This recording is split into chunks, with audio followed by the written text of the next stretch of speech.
안녕하세요. 저는 K팩이라는 회사를 운영하고 있고 마인드클리닉이라는 상담센터를 운영하고 있는 노주선이라고 합니다.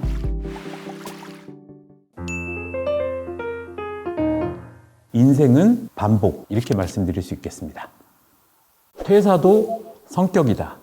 퇴사라는 것도요, 때때로는 반복되는 나의 패턴일 수도 있습니다. 성격 아니면 특징, 장단점 이런 것들이 나의 회사 생활에도 영향을 미치고 회사라던가 이런 데도 영향을 미치거든요. 좋게 퇴사하지 않는다는 것은 안 좋은 방향으로 계속 반복될 가능성이 높다. 그래서 좋은 방법으로 개선하는 것이 필요하다는 것이죠. 이걸 정리해서 말씀드리면, 첫째, 퇴사도 성격이다. 이렇게 말씀드릴 수 있겠습니다.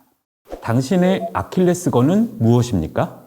내가 움직이는 성향, 행동, 나의 감정 패턴, 사고 패턴 이런 것들을 보통 성격이라고 말을 합니다. 회사 생활에 있어서의 어떤 대인관계라던가 일하는 방식이라던가 문제를 해결하는 방식 이런 것들도 성격이라는 것이죠. 그래서 퇴사 사유를 가만히 보다 보면 나의 성향, 특징 이런 것들을 잘 알 수 있습니다.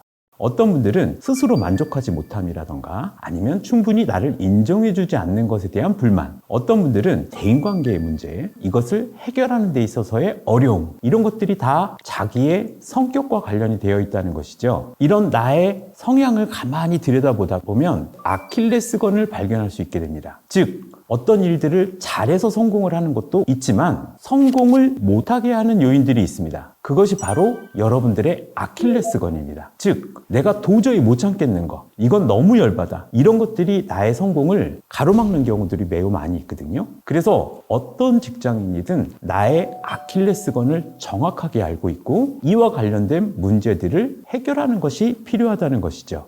발목 잡히지 않기. 세 번째로는 이 아킬레스건의 발목을 잡히지 않기입니다. 즉, 퇴사를 해도 됩니다. 마음에 안 들면 나를 인정해주는 곳으로 가면 되죠. 하지만 여러분들의 취약점을 가만히 둔 채로 다른 곳에 가봐야 또 그 문제들이 반복되고 또 내 발목을 잡고 그것이 나의 밝은 미래를 분명히 가로막게 됩니다. 나의 발목이 잡히지 않도록 여러분들이 그 문제를 점차로 개선하고 해결하는 방향으로 가야 된다는 것이죠. 그래서 우리가 회사에서 퇴사를 할 때에도 가능한 한 좋게 조금 더 노력하는 모습들을 보인다면 다음번에 여러분들이 어디에서 새 출발을 하든지 간에 더욱더 성공적인 미래를 약속할 수 있다는 것입니다. 그런 차원에서 인생은 반복이라고 말씀드리는 것이고 이런 반복되는 과정 속에서 자기 성장, 학습과 개발이 이루어지는 것이 중요하다 이렇게 말씀드릴 수 있겠습니다. 욱하지 말기입니다. 감정적으로 판단하거나 혹은 지나친 걱정이나 우울 이런 부정적인 감정에 사로잡혀서 퇴사하는 것은 항상 나중에 후회를 불러오게 됩니다. 함부로 사표를 던지지 마라. 이렇게 말씀드리면 아니 그럼 사표 내지 말고 그냥 참으라는 얘기입니까? 절대 아닙니다. 사표를 필요하면 내야죠. 인정해주지 않고 나를 수용해주지 않는 조직에서 내가 노력을 할 필요가 없지 않습니까? 나의 가치를 인정해주며 그것을 존중해주는 곳으로 가는 건 아무 문제가 없다는 것이죠. 그 결정을 함부로 하지 말라는 얘기시죠. 감정적인 선택은 절대 안 됩니다. 우리가 사표 내는 전형적인 과정들을 한번 상상해 봅시다. 어떤 일을 당했을 때 너무너무 화가 나고 집에 가서 생각하니 더 열받고 그런 열받은 일이 생기고 나니 그 다음날 출근하기도 싫고 부정적인 감정으로 일을 하다 보니 스트레스만 받고 어느 순간 도저히 힘들어서 못 다니겠다 이런 생각을 하게 된다는 거죠. 마치 산에서 굴러떨어지는 눈과 같이 처음에는 이런 작은 감정적인 어려움이 점점 더 커져서 극단적인 과정까지도 가게 된다는 것이죠. 좀 진정된 상태로 나중에 감정적인 판단에 대해서 왜 그랬을까? 그때 좀 참을 걸. 이런 식의 후회나 반성들이 생기게 된다는 것입니다. 퇴사를 성장으로 만들어라. 세상을 살면서 어려움이 없을 수는 없습니다. 하지만 그 어려움들을 어떻게 대처하고 해결하느냐 의미 있는 기회가 된다는 것이죠. 그냥 욱하고 화난 채로 에이씨 사표 내 이런 식으로 보내기엔 너무 아까운 기회라는 것이죠. 이 퇴사 자체가 하나의 위기 극복 사례 혹은 갈등 관리 사례 그리고 문제 해결 사례로 활용하시라는 것입니다. 그것이 바로 퇴사를 성장으로 만들기입니다.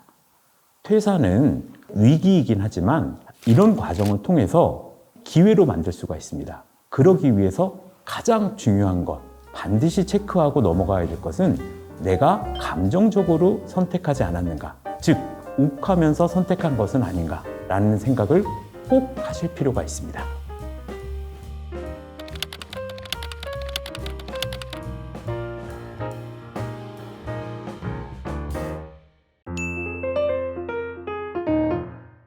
마음대로 하라입니다.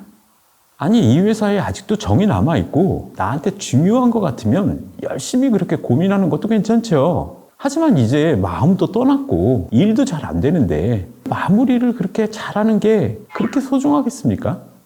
언제, 어디서 누구한테 말하나 뭐 이런 고민 같은 건요, 마음대로 하십시오. 이별하는 마당에 무슨, 우리가 연인 간에도요, 이별을 할 때에는 가능한 한 빨리 끝내는 게 좋습니다. 옛날에 그 힘들었던 감정들이 떠오르는 것, 이런 것들을 막을 수 있거든요. 그런데 이별하는 마당에 누구한테 말하고 어떻게 말하고 어떤 게 예의고 깊이 있게 고민할 필요가 전혀 없다는 것이죠. 오히려 그럴 에너지가 있으면요, 새로운 회사에 가서 어떤 사람과 어떤 노력을 해서 즐겁게 지낼 것이냐, 이 고민에 투자하십시오. 좋은 퇴사는 없습니다. 남녀가 사귀다 헤어지고 나서 좋은 경우들이 있습니까? 어쨌든 가슴 아픈 일이고 힘든 일이죠. 아름다운 이별이라는 게 진정으로 있나요? 없습니다. 이걸 덜 힘들게 할 수는 있지만 그건 소설이나 영화에나 나오는 얘기고요. 퇴사는요, 이전 투구를 하지 않았으면 그 정도만 해도 성공이다. 좋게 마무리하려고 노력하지 않으셔도 됩니다. 이기적으로 행동해도 됩니다. 내가 가장 행복하고 즐겁고 덜 스트레스 받는 방식으로 하라는 것이죠. 자, 퇴사를 하면 나의 바로 위 상사와 그 위의 차상위 상사와 그 다음에 대표님까지 인사를 하고 퇴사해야 되나요? 그분들은 여러분이 퇴사하는지도 잘 모를 수도 있습니다. 그런데 그분들이 나의 미래를 책임지고 내 인생을 돌봐줄 사람들 같으면 제가 그런 노력을 기울이라고 하지요. 퇴사하면서 그동안 진짜 고마웠던 사람이 있으면 감사합니다, 고맙습니다, 가서 그렇게 얘기하세요. 정 만나기 싫은 사람이 있으면 메일로만 그냥 딱 통보하세요. 통보해주는 게 어딥니까? 인사 없이 가는 사람들이 태반인데. 그리고 좋은 일로 퇴사를 하더라도 아쉬움이 가득한데 떠나는 마당에 그렇게까지 공들이실 필요는 없다. 오히려 그런 에너지를 새로운 성장을 위해서 준비하고 새로운 곳에서 어떻게 노력할 것이냐, 그리고 그것을 위해서 나는 무엇을 준비하고 어떤 투자를 할 것이냐, 이렇게 진정한 미래를 위해서 투자하십시오.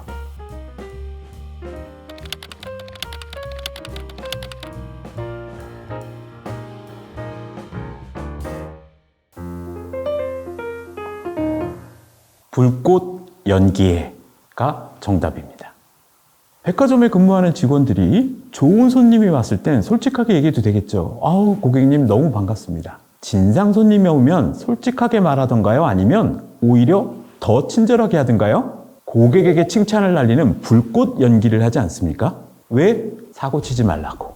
불편한 상황에서 진심을 말해봐야 싸움만 커질 뿐이지 아무런 이득이 없습니다. 인생의 진실은요, 역할을 수행하는 거예요.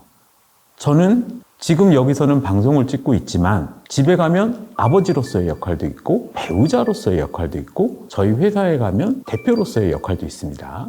각각의 상황에서 저는 제 성질대로 할까요? 아니면 주어진 상황에 맞는 역할을 할까요? 공적인 관계나 아니면 사회적 관계들은 대부분 역할입니다. 솔직히 말하면 이런 생각하지 마세요. 솔직히 말해서 여러분 도움이 될 게 뭐가 있습니까? 제가 예를 들어서 제 배우자한테 임상심리학자인 내가 봐도 장모님 성격은 정말 이상해, 혹시라도 이런 얘기를 던졌다 하면 어떻게 될 것 같으세요? 저희 장모님 성격 좋으십니다. 우리는요, 그렇게까지 솔직하게 말하면서 살지 않습니다. 솔직하게 말해야 된다는 것 자체가 잘못된 생각입니다. 갈등을 최소화하는 방법으로 말하는 것이 좋습니다. 갈등이라는 것은요, 풀면 좋습니다.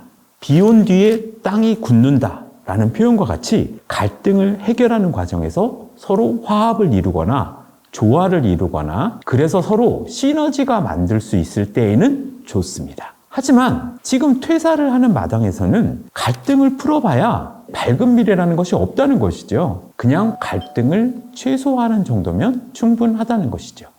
몸이 아파서요. 대학원을 가려고요. 좀 쉬려고요. 이러다가 또 다른 회사로 간 거 알았어요? 쉬는데 좋은 기회가 있어서요. 이렇게 얘기하면서 그냥 사는 거지.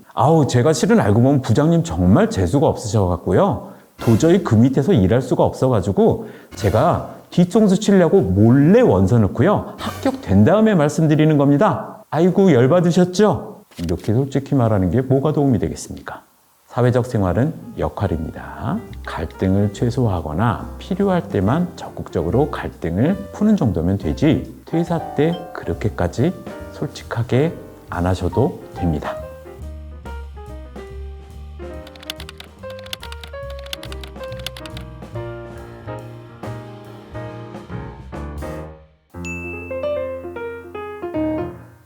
관계도 능력. 당신의 관계 패턴은 무엇입니까? 내가 어떤 면에서 유능함을 갖고 있는가? 여기에다가만 초점을 두는데 나머지 반쪽, 나의 관계 패턴은 어떤 관계 패턴을 가지고 있는가? 예를 들어서 외향형의 사람들은 되게 활동적이고 많은 사람들과 교류하죠. 그런데 관계의 깊이는 좀 얕은 편입니다. 대신에 내향형의 사람들은 사람의 수가 적기는 하지만 소수와 집중적이고 깊이 있는 관계를 맺는다는 것이죠. 어떤 분들은 관계를 되게 중요하게 여기고 정서적 교류가 힘이 되는 경우들이 있습니다. 하지만 어떤 분들은 이 정서적 교류 자체가 되게 귀찮고 어떤 때는 혐오스럽기도 하고 나를 불편하게 하는 원인이 되기도 한다는 것이죠. 이런 여러분 스스로의 관계 능력에 대해서 정확하게 알고 계셔야 됩니다. 나의 관계 패턴을 정확히 알았다면 맞는 곳에 가는 게 필요합니다. 워라밸만 보고서는 공무원에 딱 가게 되면 그 안에서의 그런 구조적인 답답함 때문에 그 어렵게 들어간 공무원을 금방 놓치는 경우들 혹은 퇴사하는 경우들이 많거든요.